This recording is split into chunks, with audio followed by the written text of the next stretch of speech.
All right, guys, Massey Ferguson 135. We've been chasing our tail with this one quite a long time. This is the three-cylinder Perkins, the AG3.152.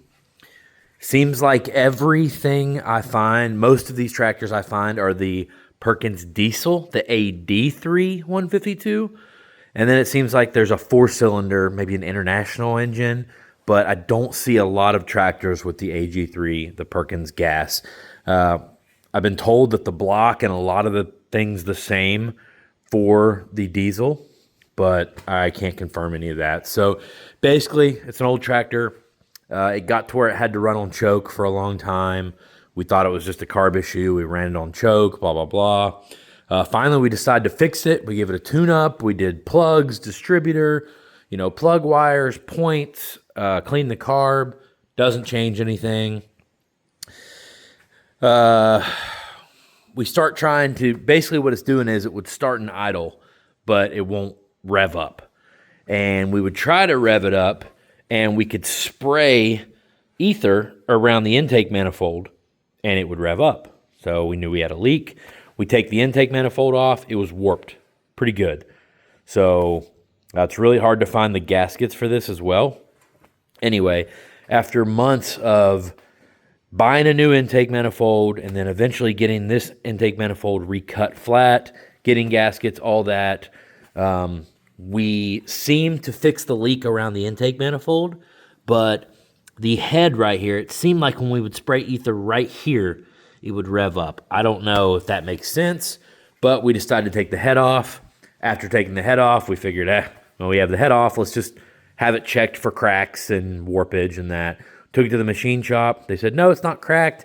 They said it may have been very slightly warped, but I don't think enough to cause the issue that you guys were having.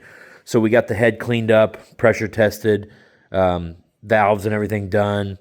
Put the new head on, new head gasket, adjusted the valves, new valve cover, made sure the intake was cut flat, put it on with a new gasket, same thing. So it'll start, it'll idle, you try to rev it up, it won't rev up, it dies out. But if you choke the air off a little bit to the carb with your hand, it will sometimes take off and run. It'll take off and rev further, maybe to like 1,000 RPM or 1,200 or something like that. So yeah, now we're back to thinking it's fuel. And of course, the four-cylinder gas, you can buy a carburetor for like $60. But this tractor, this AG3, uses this Zenith Made in America carb. Here's the original one. It's $450. Don't see any cheap Chinese replacements for it online.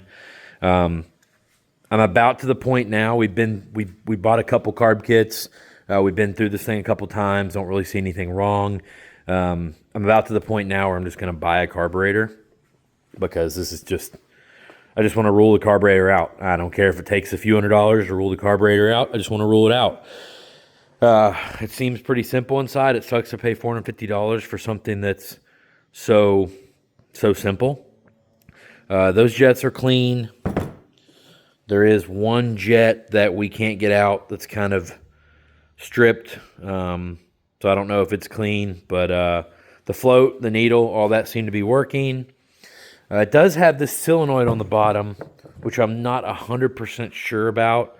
It's supposed to cut off fuel or something, but I don't know when or how, so I'm going to research that a little more. But yeah, we've kind of pulled our hair out with this thing for the last couple years.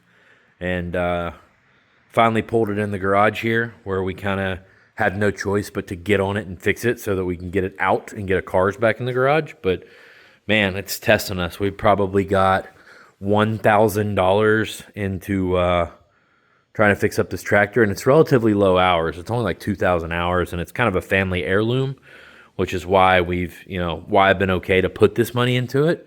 But geez, it's like you can find these tractors on Marketplace for $2,500, $3,000. I'm not sure how much more that I can really justify putting in this thing. So it's hard to find a lot of YouTube videos with close-ups of this Perkins gas so other guys can see how things are routed, what things look like. It's just not a lot out there, so I'm going to take a few videos of that, take a few close-up videos of the Zenith carburetors. Got another channel, R82 Explorer, that's got some other videos of this tractor on it, how to adjust the valves, stuff like that. But this is just kind of a rant. Just tired of working on old farm tractors, guys. Thanks for watching.